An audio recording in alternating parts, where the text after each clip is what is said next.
Hi there, this is Alvin, and welcome to the Kickstart Commerce podcast, where we share search marketing and domain investing strategies to help grow your business. In today's episode, our guest is Stuart Maloff, a longtime educator and 20-plus year domain veteran. Today, Stu and I discuss how starting a kids' basketball camp led to Stu selling a geoservice domain and discovering the colossal world of domaining. Stu also shares how he identifies and assesses undervalued 3 to 4 character alphanumeric domains. He then also talks about how traveling around the globe to 30 plus countries has shaped his domain pricing and investing strategy. Stu also shares his thoughts about Clubhouse and predictions in regards to what's next on the horizon for the domain industry. And last but not least, Stu reveals his domain portfolio's top 10 domain names. And so with that, Stu, welcome and thank you for making time to join us today. Thanks, Alvin. It's a pleasure to be on the show.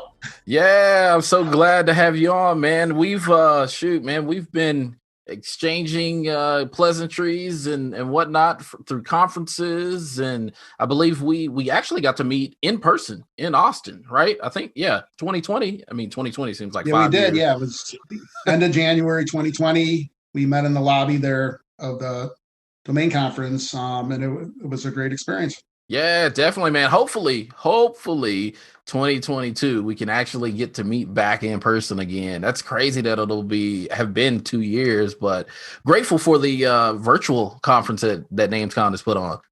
Yeah, they've had 2 of them now, and that's getting us through that time where we can't get together, but at least we're doing a lot of things virtually. Yeah, certainly. And this is one of my favorite in terms of podcasts. So to kick things off, Stu, at a high level, let's share with the listeners just a bit about yourself, who you are, your professional background. Well, first of all, I'm a teacher, which is kind of unusual for a domain investor. I've been teaching since I've been out of college. It's been 28 years now, and I teach 3rd grade gifted students. However, this particular year, when it came around Veterans Day time, I was teaching virtually, and they asked all the teachers to come in. But with having asthma, I'm kind of high risk, and it's difficult for me to breathe in a mask for a long time. So I actually, took a leave of absence, and I'm focusing on domain name investing this year, and hopefully can go back to teaching in the fall. On top of teaching, I've been domain investing for more than 20 years now. Wow. Here it is. You're juggling teaching and domain investing. And first off, man, thank you. Like from the bottom of my heart, thank you for being an educator, man. Like I think a lot of parents really, really found out what it means and how grateful we all are for teachers like yourself. Obviously with COVID, schools were shut down, kids were doing virtual schooling. And I believe a lot of parents figured out real quick how grateful they are for teachers. Yeah, absolutely. Last year, we didn't have a lot of time to prepare. All of a sudden, we were sent home and they said, you'll be teaching virtually from now on. So we had a lot of experience with the virtual teaching. So it was kind of an easier adjustment for my school, but we had to do it quickly. And luckily, that went pretty smoothly. Yeah. And before we jump into domaining, like now, in terms of teaching, do you miss the students? Because you mentioned before, you said that you would have asthma. So that was stopping you or basically keeping you from being in the classroom with the students. And so do you miss the students? Like kind of how has this whole COVID thing been adjusting as a teacher? It was really difficult for me. I thought I was going to have the opportunity to continue to teach online, and the district said, you've got to come in or take an FMLA leave. So the last day when I had to tell my students this was it, we're kind of just a little more than just past the first quarter of the school year.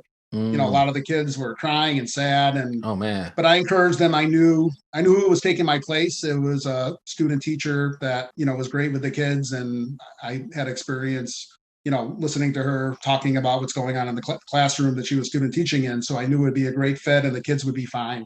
So they probably forgot about me by now, but it was a great experience. I do teaching. It's a little bit different because I'm on the social media, Facebook and several other platforms, but sometimes I get a friend request or a message from students that I've taught 15, 20 years ago, even 25 years ago. And wow, they're telling me what kind of difference I made in their life. So, that's what keeps me excited about teaching year in and year out, that you make a difference in the kids' lives. That is awesome. Now, how long do you plan on doing this? I mean, 28 years. I mean, that's quite a time.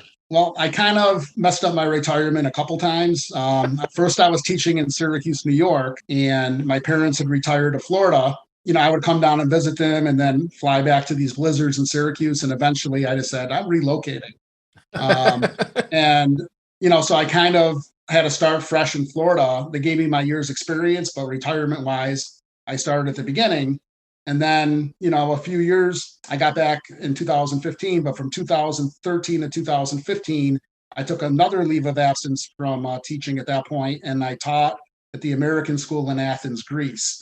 So Wow. it was an incredible opportunity to teach in Greece and work at a private school in a different culture and do a lot of traveling. But I lost 2 more years of my retirement. So I'll probably, unless these domains start doing better than ever, I'll probably be teaching for a while.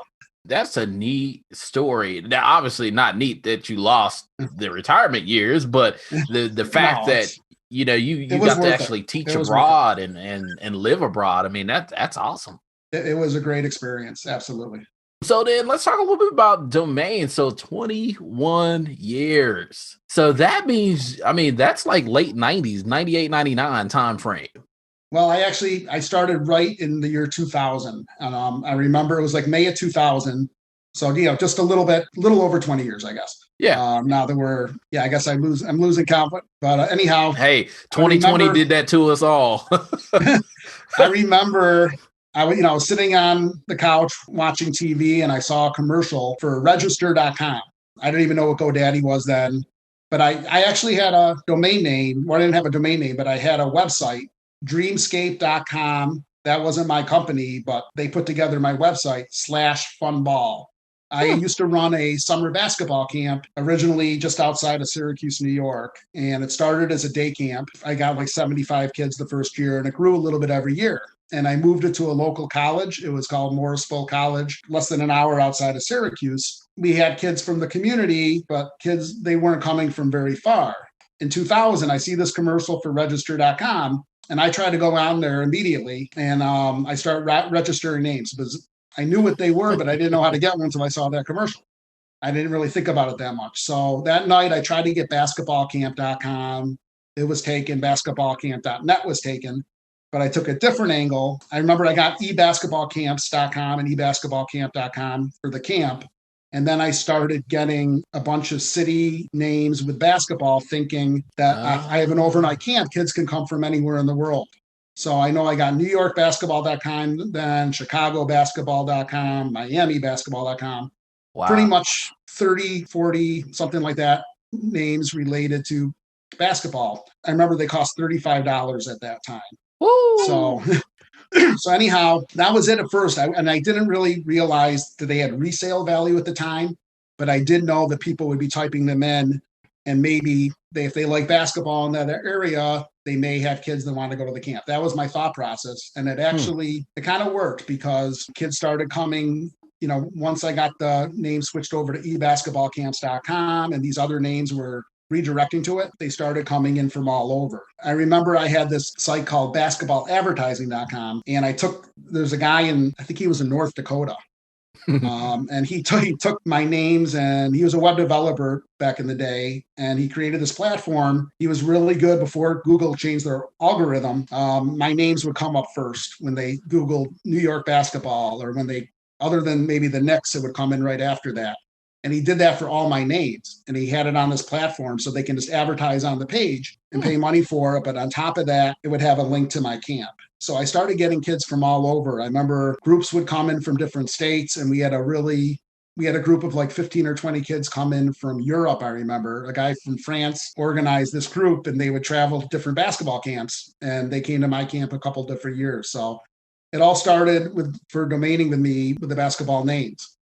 Interesting. So then I guess now in terms of trying to help the listeners understand, so you said so it was eBasketball Camp, eBasketball Camps. So you had the singular and the plural.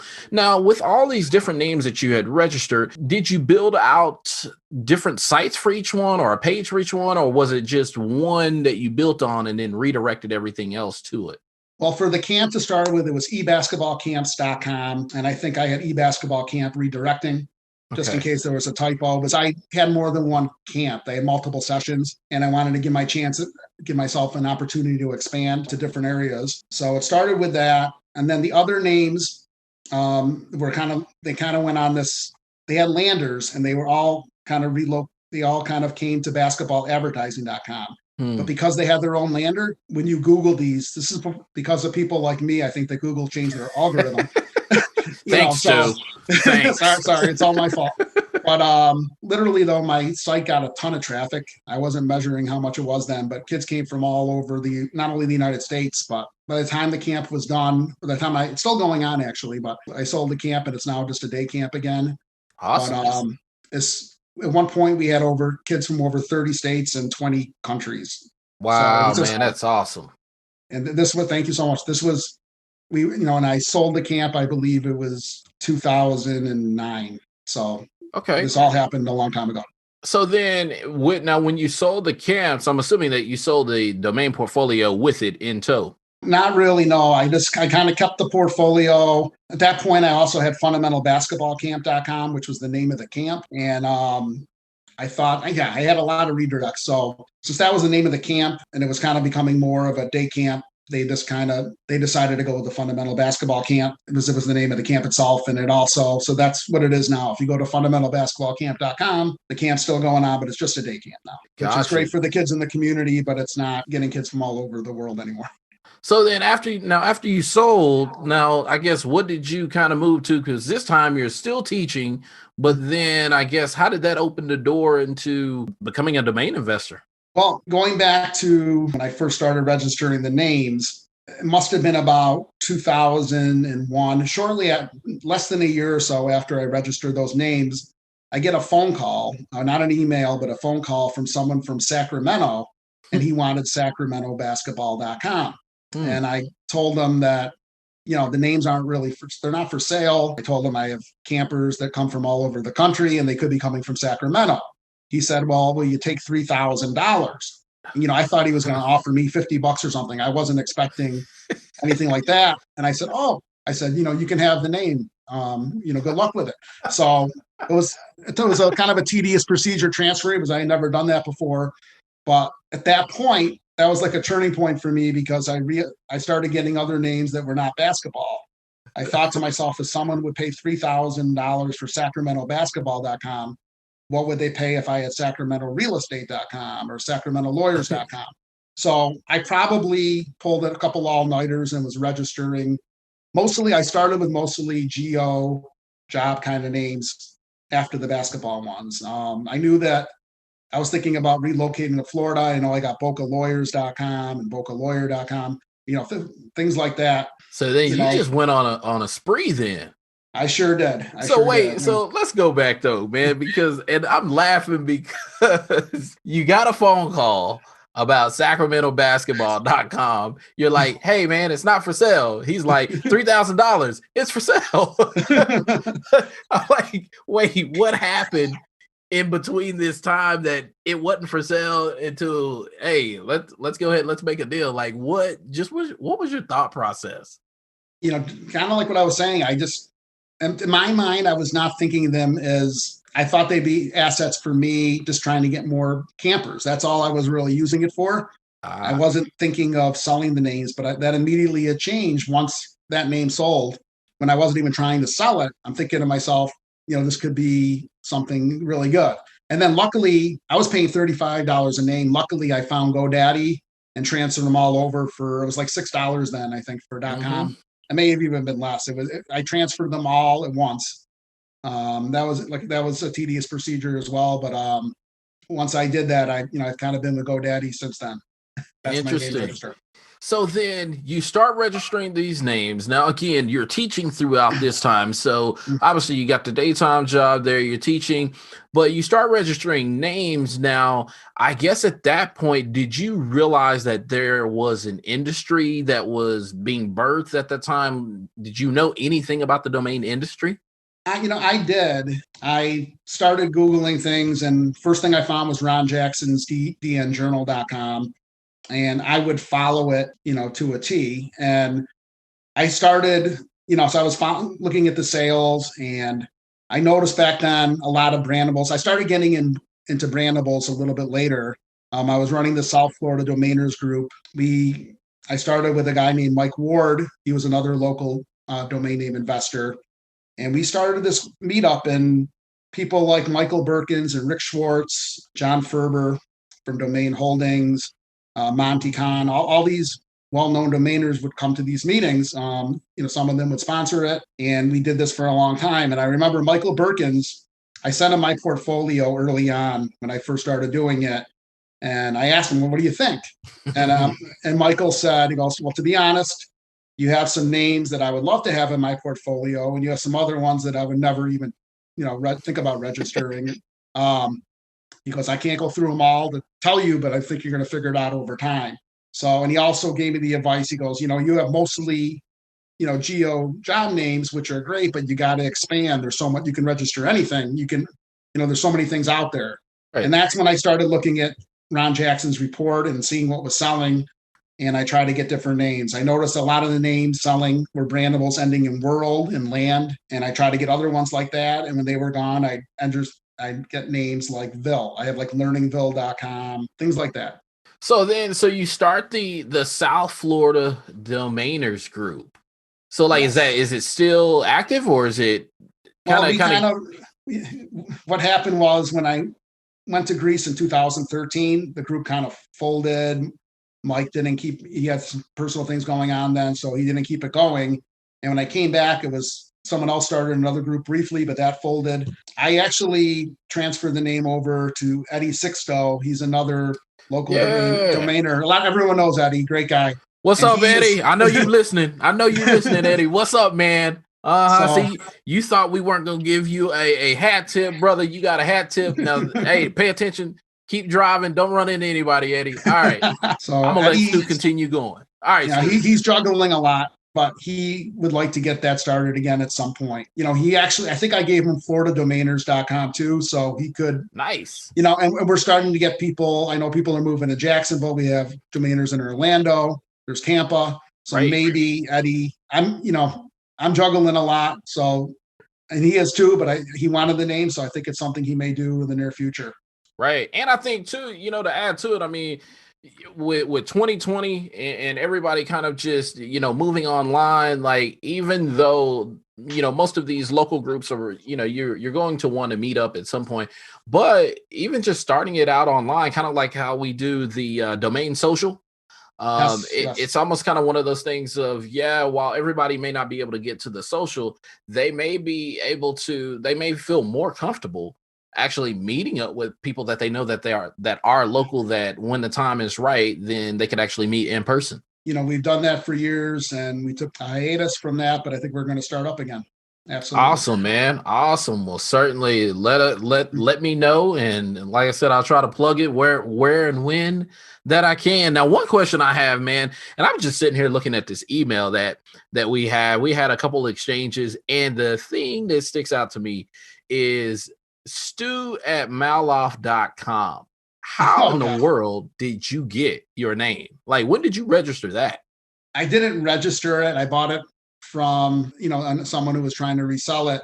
I inquired about that name years ago when I first started domaining. Once I started selling names and seeing what they were worth, I inquired, and they said something like $100,000. I'm like, oh, I'm not the right buyer. And then, and that was a kind of bet. And then they really like that domain. So I don't know if it changed hands and the person dropped it, or it was the same person and they realized they're not going to sell it that easily. They came back to me. It was with domain name sales, Uniregistry later. I kind of they went through there, because that was where the lander was at one point. And they came back to me. They said, how about 10,000? And then I'm thinking, wow, now they're getting to something where it's a little bit closer, but I still didn't want to pay that much. So I'm like, no, I can only go 2,000. And eventually it came down. I don't have the exact price, but it's like probably $3,000, something like that, for the same price as I sold the Sacramento basketball.com. I think I bought my last name.com. That's a pretty good exchange as far as I'm concerned. That is an awesome exchange, because I tell you what, if I could ever get brown.com, consider it over. Like, I don't care if I don't ever buy another domain after that. It's like, if I get that, I'm good. I am good. But no, congrats, man. Congrats. Thank you. And that was a 1996 registration, just like January of 96, I believe. So that Wow. I had no shot at that at all unless I got into the right hands to get it to me. So yeah, I feel Wow. very fortunate. Well, man, that is it.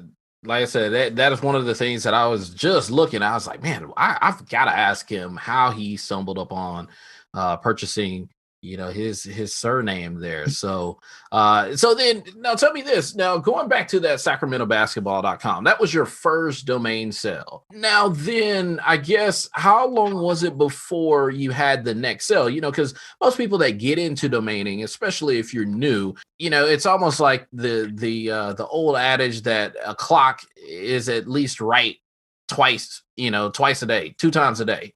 And so it's no rhyme, no reason, no strategy. It's just kind of like, oh yeah, I was able to produce 2 domain sales.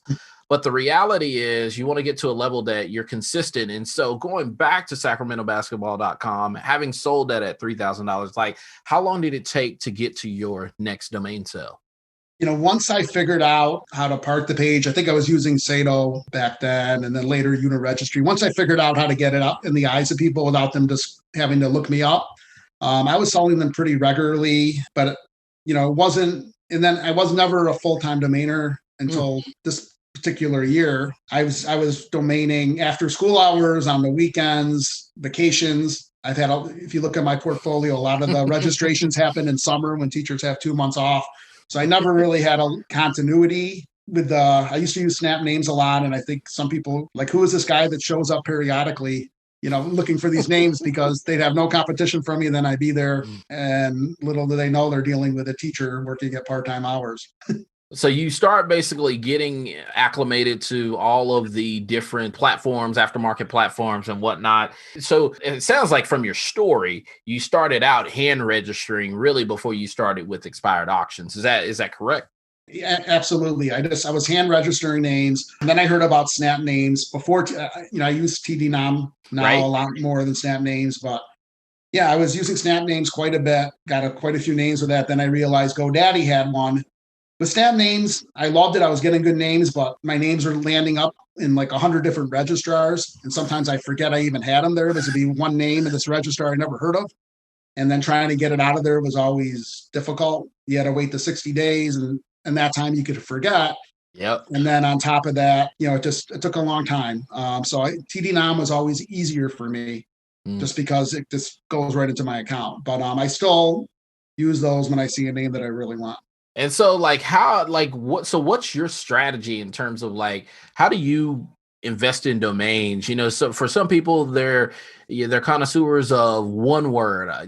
For some folks it's, hey, I'm interested in numerics. For others it's alphanumerics. For others it's brandables. Like, where do you find yourself? I know you mentioned geo service domains. So like, where and how did you establish your domain investing strategy? I've kind of had several different niches that I look at. One was the geo job. I stopped getting a lot of those. I'm not looking for that as much. A lot of brandable names, things like learningville.com, names ending with ology. Some areas I recently launched restaurantbrands.com.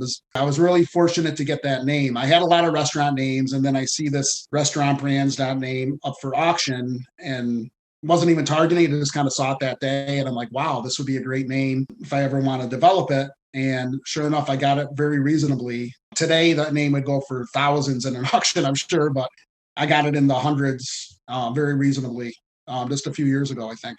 I'm done, man. I'm done. I'm done with this interview right there. I mean, you could not find a domain like that today. And even if you did, even if you if it was an expired auction, especially, you throw a bid at that thing, and that's every bit of 4 figures, every bit of it today. Oh yeah, definitely. Probably at least mid 4 figures, I would think. But yeah, Right. the site gets a lot of type in traffic too. So with Squad Help, I started a white label marketplace there, which basically, so I put all my restaurant names in there, and even names that could pass as a restaurant because they got a good commission. So I put names in there that could be a restaurant or definite restaurant names, and I sold a couple already. And one of them was just recently hand wrecked. So, but I don't think it's going to do too much till after the pandemic. So then in terms of like your sales, like how have you, because for a lot of people, I think it is hard, especially when you're starting out, to gain consistency in sales. And so, having done this for 21 years, are your sales stable, or is it is it a feast famine type situation? One year you're feasting, the next year it's famine. Like, how have you tried to steady the waters, if you will, in terms of steadying the sales for domains? It was pretty steady for a while, but it's been getting better. Last year was the best year I had, I think, but I kind of reinvested, most of the profits into the Hmm. business and got more names. So my portfolio grew by quite a bit, like 1,000 more names. Whoa, how many? Yeah, Well, how many do you have? right around, I'm getting around 4,000 names, and it was under 3,000 last year at this time, I think. So the pandemic, of course, I was home a lot more, so I had a little bit more, flexible hours, particularly, in the last few months. So yeah, I kind of reinvested my profits back into the business. But now that I have more names, I'm getting more frequent sales. I can still go. Ah, I can. As Mark Levine mentioned the other day that you have these droughts, and then all of a sudden you have big sales. And I feel the same way. I can go a few weeks without a sale, and then I can have a week where I have 3 or 4 sales in one week. So I never know what the week's going to bring. I think you hit on something there. Like, did you realize? So you've grown your portfolio over time upwards to 4,000, a little over 4,000 names now. But were there moments in there that there were tipping points? Like, for instance, if you said, "Oh, once I got to 750 domains, I then noticed that I started getting more inquiries," or was it 1,000, 1,500, 2,000? Like, did you notice things like that along the way? That, oh, I started getting more traffic, more inquiries, or more sales started happening as I actually blossomed, if you will, your portfolio? Yeah, I think, just talking to people at NamesCon, they're just saying when you hit a little threshold that's around, 3,000 and higher, when you get to that point, if they're quality names, you're going to get a little bit more consistency. And obviously, the more names you have, the more consistent it is. But you got to be careful, because if the names you're getting are not the quality that sell, Mhm. then your sell through rate may not even cover the renewal. So Right. And so have you had challenges there over the last 20 some odd years in terms of being able to cover your renewals, and how have you, I guess, decreased that risk? the first few years when I was paying $35 a year and just had the basketball names and wasn't trying to sell them, I was just using it for advertising. There was no way that I was going to get back my money. But yeah, now I have been, knock on wood that it continues, but I've been having enough sales to more than cover, the registrations. It just, at some point, I've got to make the decision when I just want to take, the money off the table and just Right. try to start collecting.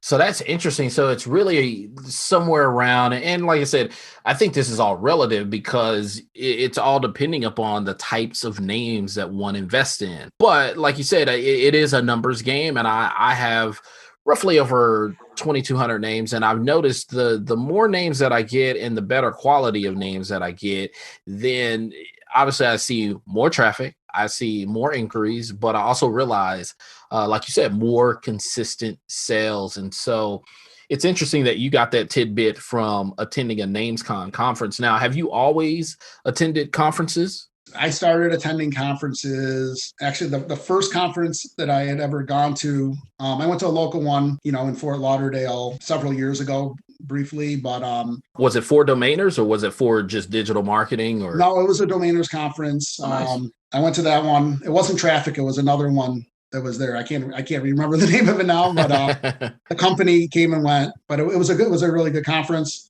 And then I think it may have been the same conference that was later in California. Either way, I went to that conference and it was very interesting, in the mid 2000s. And then I really didn't go to any other conferences until I was in Greece, and I went to Domaining Europe. That was a great opportunity. There were only, a few Americans there. I remember Braden Pollock was there, Morgan Linton, and Konstantinos Zornos, who's Greek, but I used to hang out with him, and I was teaching at ACS Athens. He went, so I knew some people there, but it was mostly Europeans. Then, other than NamesCon, since I've been back from Greece, I've been part of it every year since 2015. I also had the opportunity to go to a conference in China in a place called Xiamen. Hmm. This was, I believe, the summer of 2017. Nice. Now, how are the conferences that are abroad? How are they different from those like a NamesCon that's held here in the States? Well, they're speaking in different languages. There was, that's the biggest difference I can see. But they always had English translation. So whether I was in Europe or whether I was in, China, I was able to hear it in English. So the Chinese one was domaining Europe was very similar other than the language, but in China, they're dealing mostly with numerics and pinyin names. And for me, I didn't mention it before, but I have a lot of names, alphanumeric names that are of interest to China. That's actually one of the biggest niches I have. I forgot to mention. All right, so like, why get into, like, to me that doesn't make it, nothing registers. So I'm like, okay, Stu, you have to make it make sense to me at why and how you got involved in something kind of like the alphanumerics. I just did a lot of reading on it, just from online. Giuseppe Graziano used to write about that stuff. He still does. I'd read his blog. I'd go on the Chinese website. Sometimes I would copy and paste it and put it into Google Translate into English and just try to learn as much as I can about what they're doing. And I learned kind of what each number means, and the numbers to avoid and the numbers to covet. With the alphanumerics, I saw an opportunity there because today I just saw a name go for over 20,000. I think it was Q99.com. A three-digit number just went yesterday for over 20,000. A reseller platform, TDNOM. So those names have a lot of value. So one more. So 3-digit, I'm thinking 4 digits. I think they have a lot of possibility if it's the numbers and the letters are placed right, and it's the right numbers and letters. So this just isn't any alphanumeric value that or characters that we're talking about, because we're not getting out there like X7 VLTY. It's nothing like that. You're actually, I mean, and I think you just said it in terms of it's like 3 character, 4 character. You get outside of 4 character, probably not so valuable, I would assume. With an alphanumeric, yeah, unless if it was like an LI and then 888.com, but since it has a Chinese last name with the 3 numbers. Right. And, I mentioned that because I actually have li88.com, which is a name, because I think it's got a lot of potential because it's got one of the top Chinese last names. It's either first or second most popular with the luckiest number. So I'm kind of waiting for the right end user to come and get that one.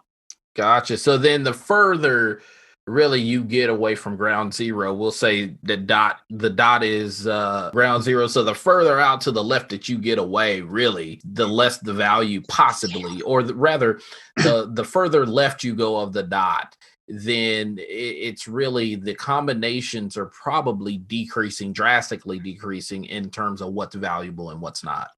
Yes, I would agree with that. Absolutely. I'm looking at numbers. If there's 3 numbers and a letter, and those numbers don't include 4 or 0, and the letter doesn't include the vowels or V, there's only 10,240 of those. And then when you include the ones that have an 8 or doubles, it's even less. So I'm getting names that there's not a really big supply. It's a lot less than 5 number names, or much less than those chips that we're selling. Those are the consonants without V. Since there's only 10,240 of the numbers with a letter and then 3 numbers without 4 or 0, I think that the supply is not there. So if the demand ever goes up, those could become liquid as well. That's my thinking behind it. I have sold a bunch of those over the year. They're not consistent, but I sell enough to maintain most of those names. So I'm hoping that as the internet grows even more and more in China, that it already has, that those names will be taken. Interesting. So, you've kind of hedged the bet, because in terms of most domainers, let's say most domainers really, are kind of not necessarily a one track, but if I were to use dimensions, if you will, most domainers are probably going to be either 1 or 2 dimensions. There's going to be 1 or 2 things that they know about in terms of, especially if you're of the Western mindset, you're typically going to, if you can't afford the one-word.coms, then you're going to be 2, sometimes 3-word.coms, and maybe brandables. What's interesting about your portfolio is, and just your breadth of experience here, is that I get the feeling that you're investing looking through a global lens. Would that be correct?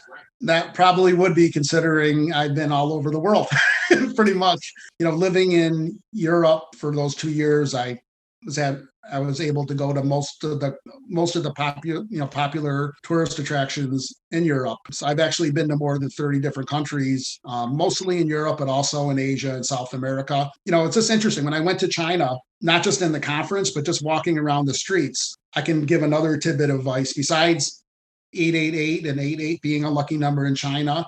168 is probably the next luckiest number. I think it means I will be wealthy forever or something like that. Who I would knew? I'd see the lucky number, like the Cat 168 Cafe, or you could just see the Right. number 168 all over China, and 88 and the double and triple eights. But that's another one I try to find names that have 168 in it sometimes.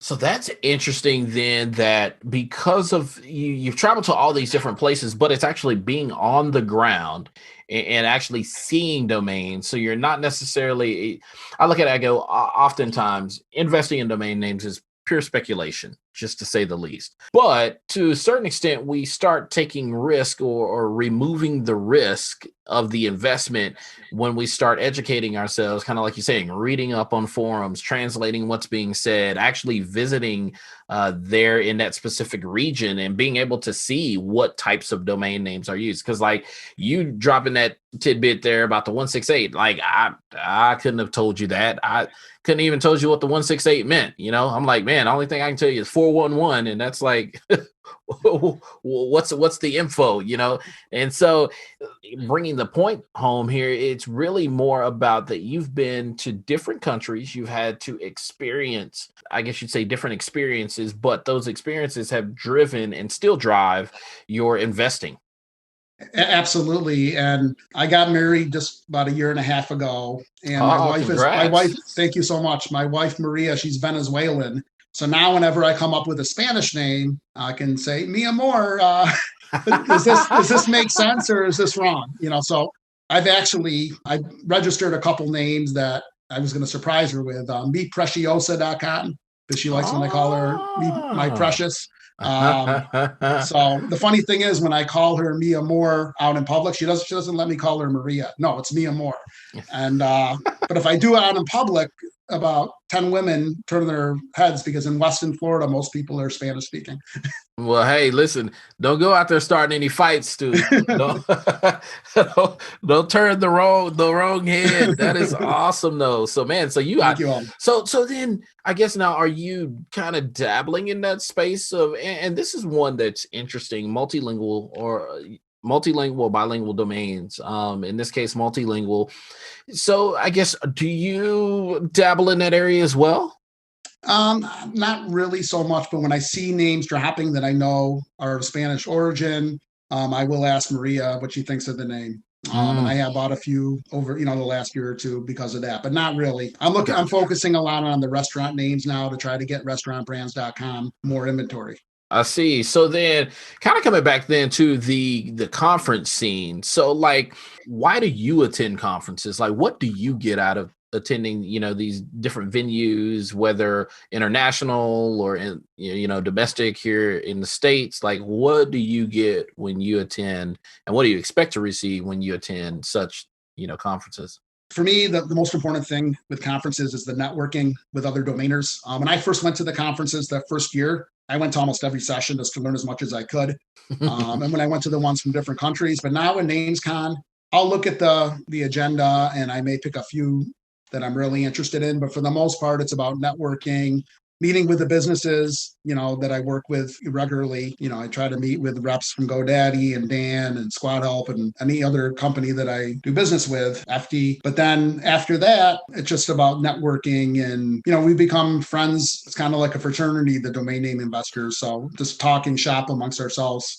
And obviously, I sit in an interesting seat on the bus of kind of being the news and capturing some of it, but as well as often presenting and then networking as well. And so, I think when I first went, I was trying to catch all the sessions as well.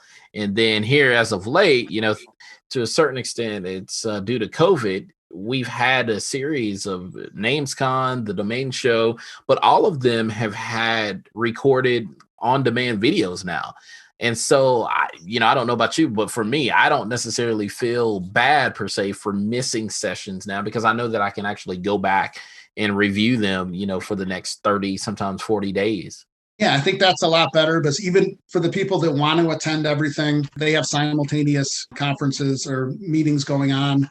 and you have to make a choice. And if it's recorded, you can see it on your own time. So I think that's a great move by NamesCon and any other conference holder. Now, in terms of, kind of getting into your domain strategy, investing strategy, like what tools, do you often use today when you're domain investing?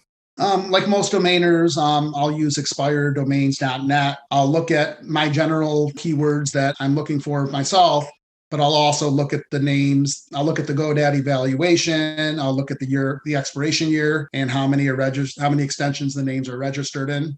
So sometimes I'll find names that I wouldn't have noticed unless I did that.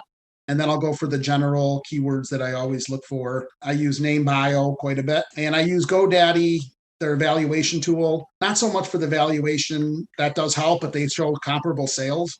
So when I'm looking to price a name, or if I see names that have sold in a certain range, I think that really helps when you see the comparable sales. The only thing I wish they had was the year that those sales took place, because it makes a big difference if that sale was last week or 15 years ago.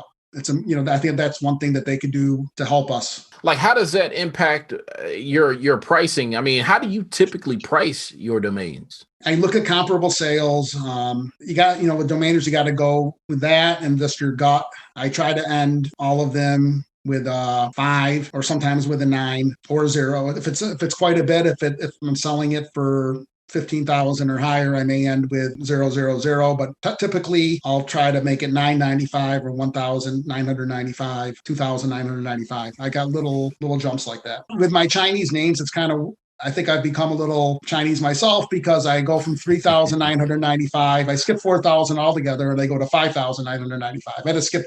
It must be psychological. Because of what you've learned in another culture, it's basically driving how you price. That's interesting. So you skip 4s altogether then? Well, with some of the names, on some platforms where they price them for me, I can't really, they give you the price, then it is what it is. But when I price them, I think it's just, I've vested into the Chinese market so much. I'm like, oh, I'll play by their game. And, and I have sold them for 5,000 and higher. So I don't think it's affecting my sales. But.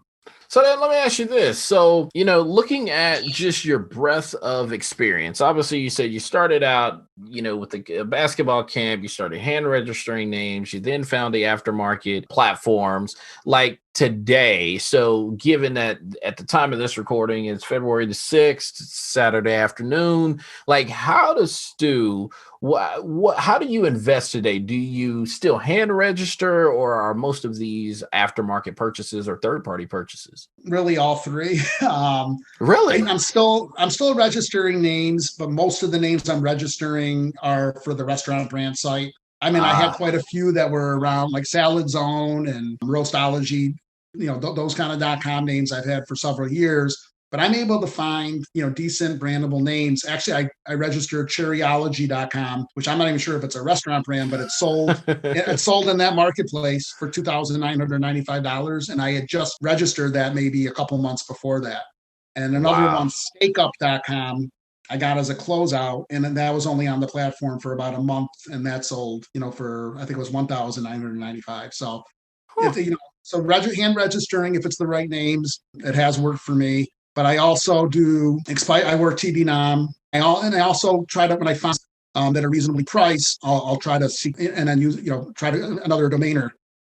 So sometimes I'll buy names on NamePros. I just got a name. I paid $500 for it, which seems like a lot. It's Stateology.com. So I like the science of dating. Right.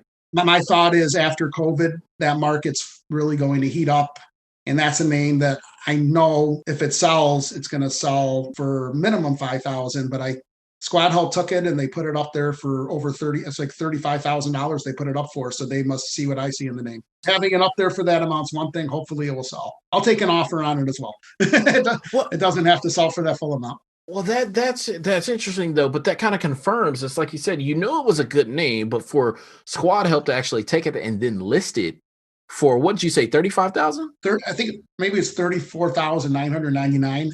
I'd have to look it up, but I'm pretty sure that's where it's at. Yeah. Right. And it's Stateology.com. I've had a lot of luck with the ology names. I sold Safeology.com last year and several other ology names over the years. It's been kind of a bread and butter for me. Now, are most of your names buy it now? I guess, or rather, let's even rephrase that question. What percentage of your names are buy now versus make offer? I would say 95% or higher of my names are buy now. However, my names that I see as the most valuable names in my portfolio, I have as make offer. Some of them are being brokered out. And I guess the encouraging thing for me is my sales have been really good, and I haven't even sold my top tier names yet. So that's what's exciting for me is the sales have been great, and I'm selling the names that I'm happy to move on with. But the ones that I feel have the most value, I haven't sold yet. So I'm okay with that because I do believe they'll sell at some point, and they're somewhat liquid. In terms of just kind of thinking through some of your sales. So most of yours are buy it now. So then I guess, well, prior to COVID, obviously being a teacher, you probably didn't have that much time on hand. And so I take it that most of then your efforts in terms of domain investing are really going to be more inbound and that you don't do any outbound. Or have you ever tried any outbound? I have tried a little bit over the years with the geo job names, and I sold a few. I got a couple of good stories with, I think I sold bocaroofer.com. The guy fixed my roof for free. It was kind of a shoddy job, so I don't know. he may have got the best of me there, but I thought I was doing okay.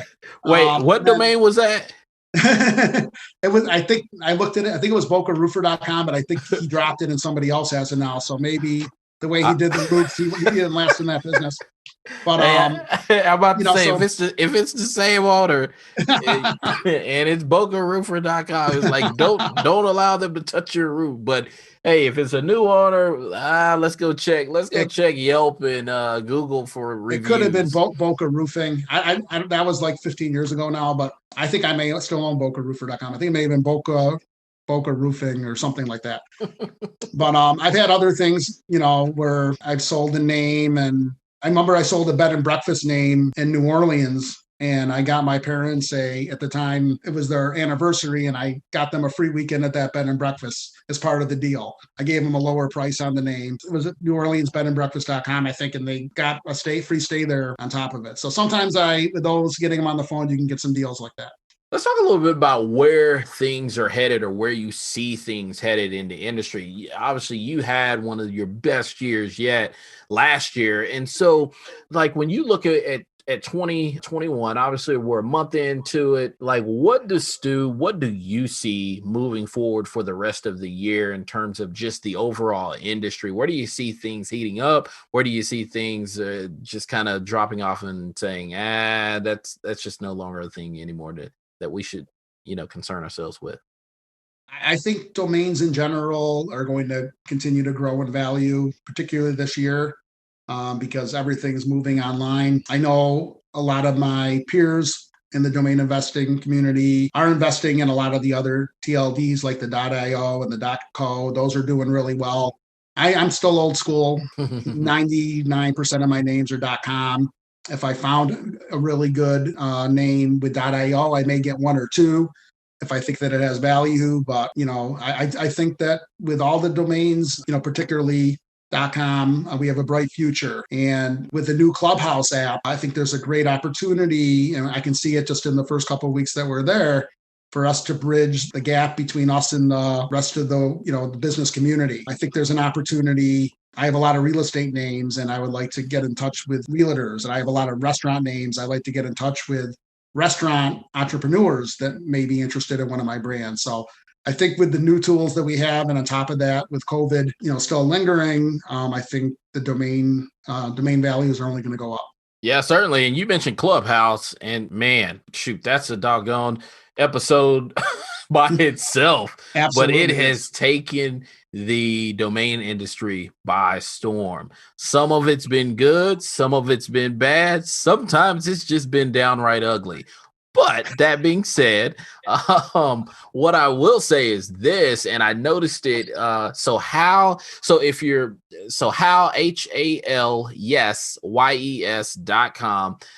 Go look him up. Hal and Bruce Breger went on the Clubhouse, joined clubhouse.com. They opened up a room and started doing really an impromptu live domain auction that they've had two so far at the time of this recording that has raised nearly, I want to say it was something like $40,000, something like that. And what's interesting to me about it is the simple fact that neither one of them have had any experience doing any auctions. That's just straight off the bat. But then to hop on the Clubhouse, which is basically almost like a live podcast with everybody in there, and you can't press play, rewind, stop, nothing. You're just there for the ride. And so, like, for you, Stu, like, what do you make of Clubhouse? And, I guess now I think I actually heard you on one of the auctions. I think you had a couple names that were in, if I remember correctly. Yeah, I think I put in there, it didn't sell. I think it was sportsbettingfever.com. They said just pick a random name. And I thought that may get a little bit of interest, but it didn't sell. And I was just kind of put it out there to see. Yeah. And there was another betting name. It was, virtualsportsbook.com. I think it turned out to be a mistake. It wasn't supposed to, it was a different name after all. But that definitely intrigued me, that name. Oh man. And so what's interesting about all of this is then just even the other night, because I think Drew Rosner, he was in the second auction, he purchased reducemyrate.com for like $500. But then there's this lady by the name of Edna.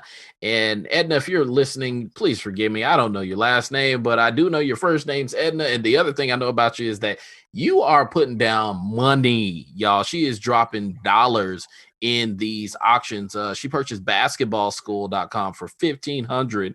She did openhouseviewings.com for $750, realestatecontractor.com for $650, taxfilingsoftware.com $650, and she did totalbraids.com $600, y'all.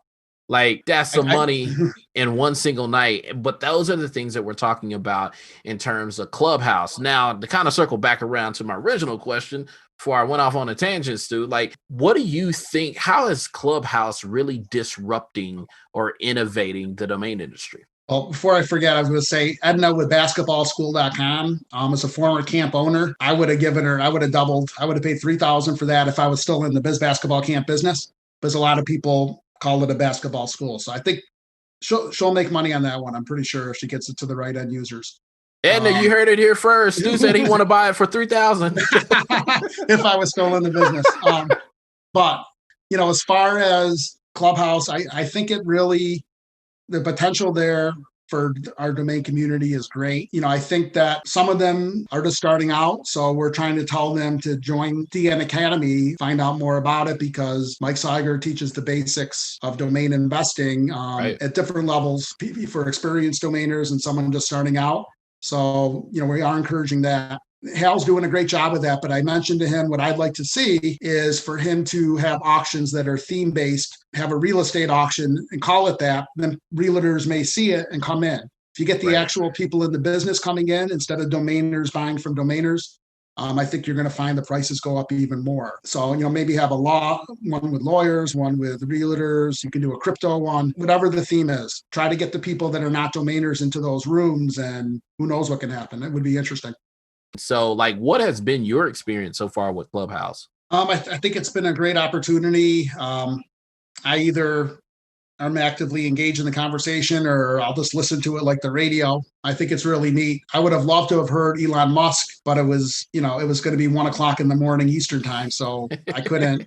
Yeah, my wife wasn't going to let me listen to that. And then she had to work the next day, bright and early. So I think it's just a great opportunity to be able to hear people that are very knowledgeable on a topic, whether they're famous or not. It's a great connecting platform.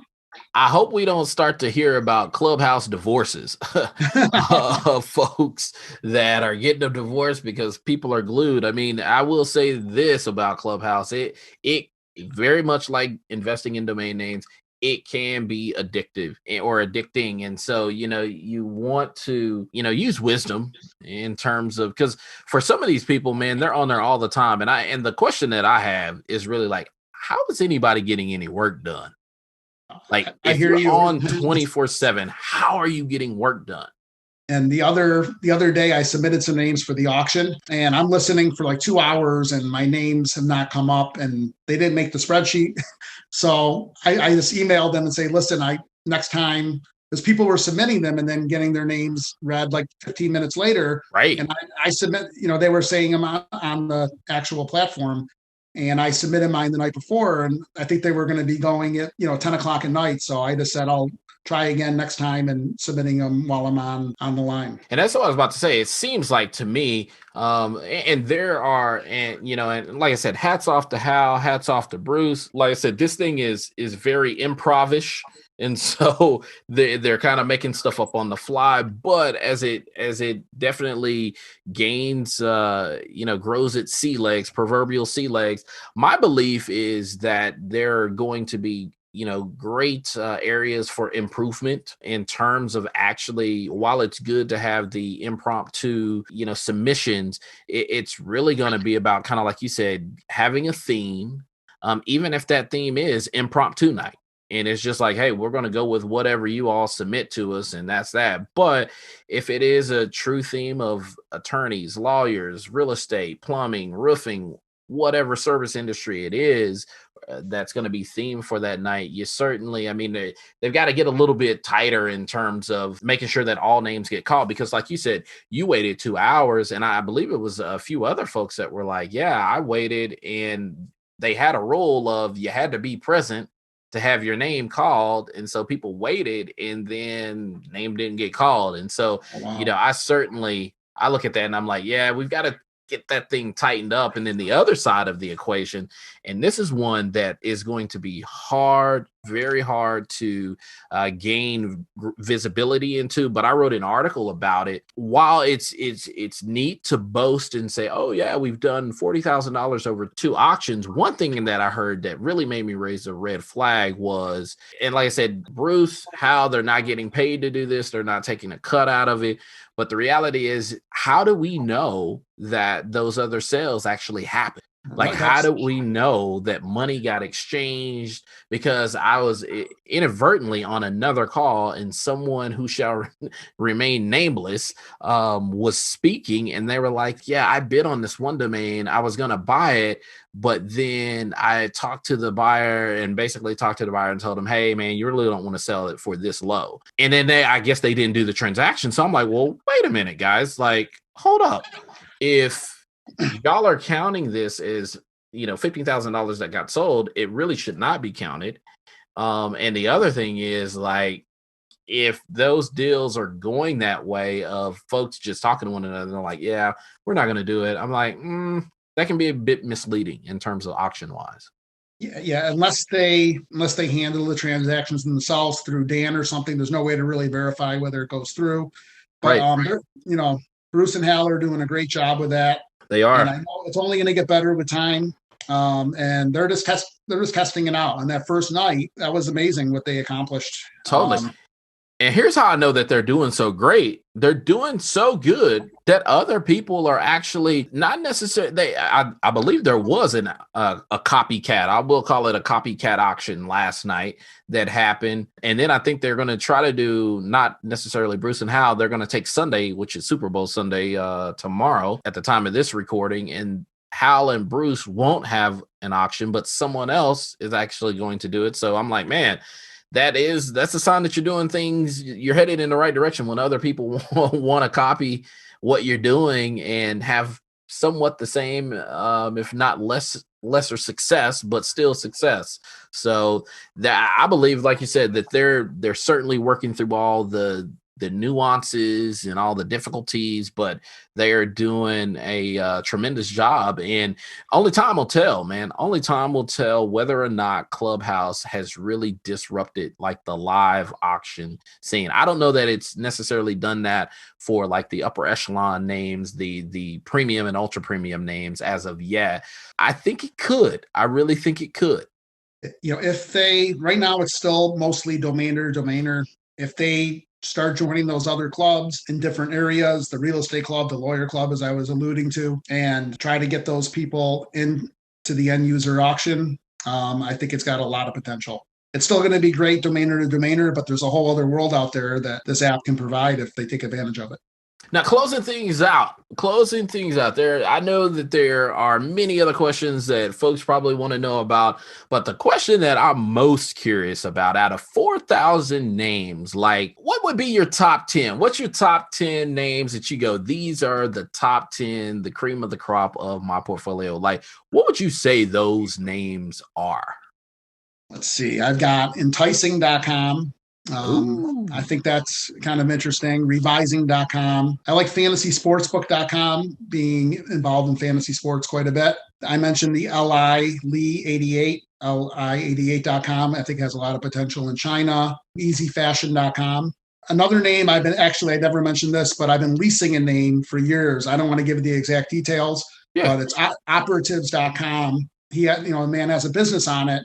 He wanted to buy it years ago, but the name was priced out of his range, and he's been leasing it. And it's been a great source of income for me. And it's been a lease. It's not a lease to own; it's just a regular lease. It's a great opportunity, but it's within his budget. And, so he's leasing that then, much like leasing a building. Yes, it's not a lease to own. It's just So that's actually the only name that I'm having is that. I have a lot of lease to owns. This is the only outright lease. But he's been doing this longer than that lease to own was been offered on Dan. So we're just rolling with it for now. And then PPRFantasyFootball.com I like a lot. I mean, PPR stands for point per reception.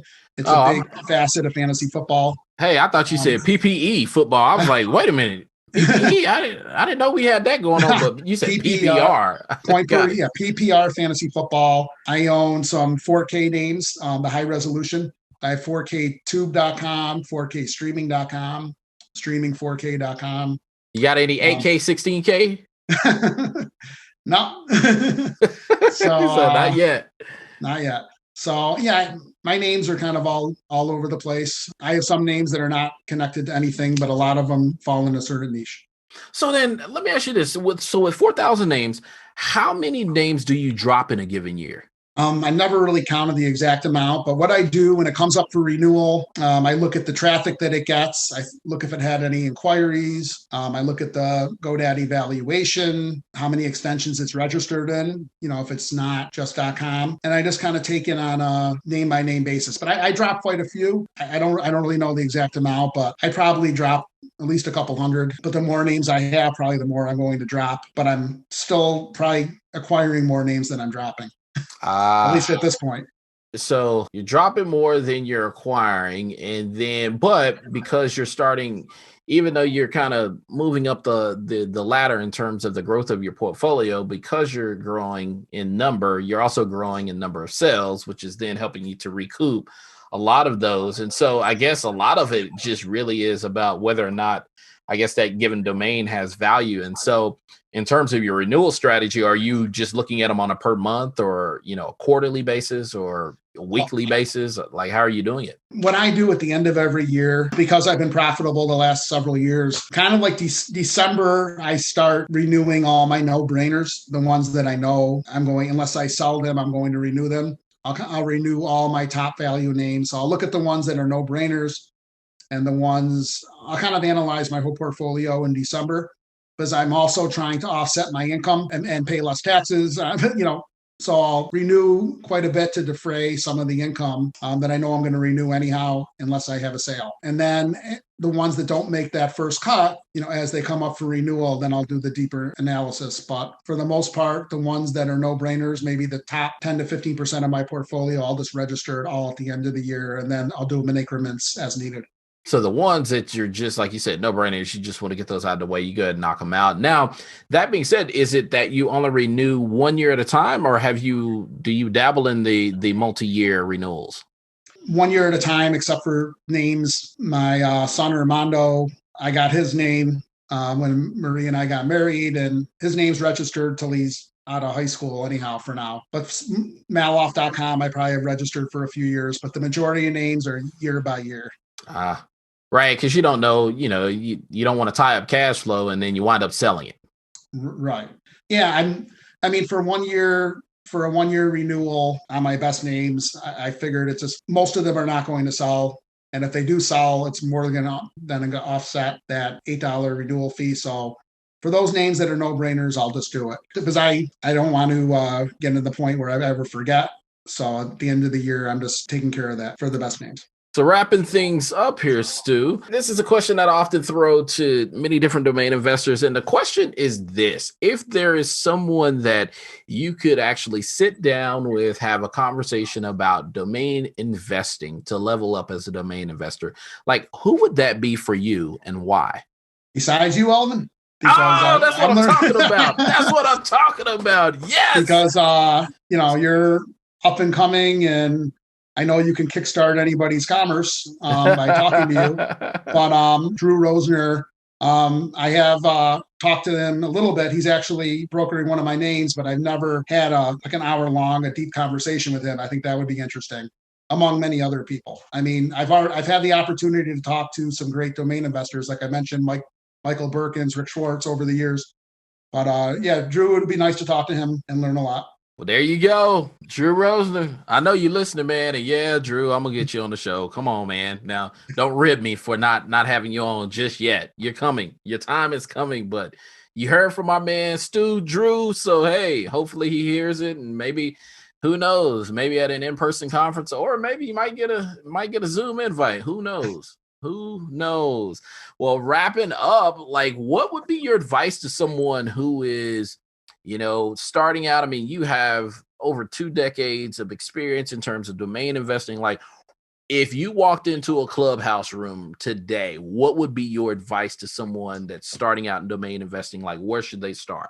As I mentioned before, go to dnacademy.com, attendnamescon.com. Start with .com names and start slowly. Not register. Try to get the advice from DN Academy and NamesCon before you start registering the names or buying names, so you don't have to make the same mistakes that all of us made when we started. It said like a true professional. Well, last but not least, is there anything else that you would like to share with listeners in case someone is listening and they go, man, I want to know a little bit more about this? Like, how can they get in contact with you, Stu? They can find me if they go to Stuart Maloff on LinkedIn. Everyone calls me Stu, but the real name is Stuart. So if they go to LinkedIn and type in Stuart Maloff, they can send me an email there or try to connect me there. Or they can go to, Stu at restaurantbrands.com or Stu at Maloff.com.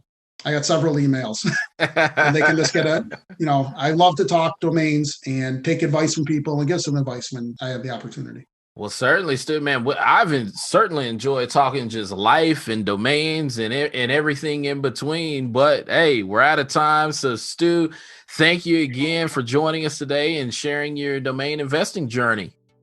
Alvin, thank you so much for having me on the show. It was a pleasure. Certainly. And thank you, listeners, for tuning in to Kickstart Commerce, where we share search marketing and domain name strategies to help grow your business. Please subscribe to this podcast via iTunes, Google Play, Stitcher, Spotify, or Podbean. Last but not least, please visit kickstartcommerce.com to subscribe to the newsletter sharing tips and tricks about the disciplines of digital strategy. Thanks, and that's all for now.